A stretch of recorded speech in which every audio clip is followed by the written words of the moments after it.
नमस्कार फ्रेंड्स। कैसे हैं आप सब? फिर एक छोटी सी बात।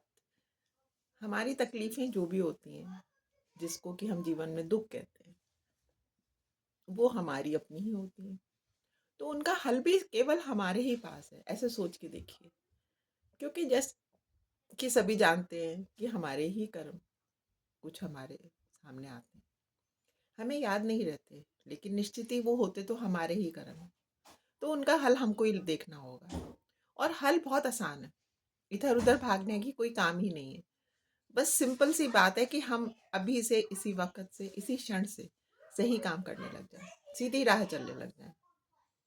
कोई हमारे अंदर मन में ये ना हो कि लालच है, कि स्वार्थ है, कि हमें इससे स्नेह है तो इसकी वज़ह से हम ये काम गलत कर दें। क्योंकि देखिए ना, जो भी हमारा कर्म है वो हमारे ही आगे उतरेगा। वो हमने करा किसी के लिए भी हो, लेकिन उसके जो दंड या जो उसका शुभ फल है वो मिलना हम ही को है। तो बुरा काम हमें करने ही क्यों है? अब बुरा काम जब हम रोक देते हैं करना और सीधी राह चलने लगते हैं तो फिर एक बात होती है कि हमारे वो जीवन में बहुत तकलीफें आने लगती हैं। तो इंसान समझता है कि अब तो हम कर रहे हैं अच्छा, तब भी हमारे संग बुरा हो रहा है। लेकिन ऐसे समझिए ना कि ये बुरा नहीं हो रहा है, ये बुरे के सब निकल रहे हैं। उनको भगवान जल्दी जल्दी हमारे जीवन में लाके उनको डिलीट कर रहा है, या मैंने सोचिए इस तरह से कह लीजिए कि नष्ट कर रहा है। तो उस समय मन में विश्वास रखिए और ये नहीं सोचना है हमको कि अ, हम हमारा अच्छा करने से तो कोई फायदा नहीं है और हम पहले ही सही थे। वो जब धैर्य छोड़ के हम फिर से पुराने रास्ते पे आ जाते हैं तो फिर क्या है, फिर हम अपना अशुभ कर्म हम संचित करने लग जाते हैं।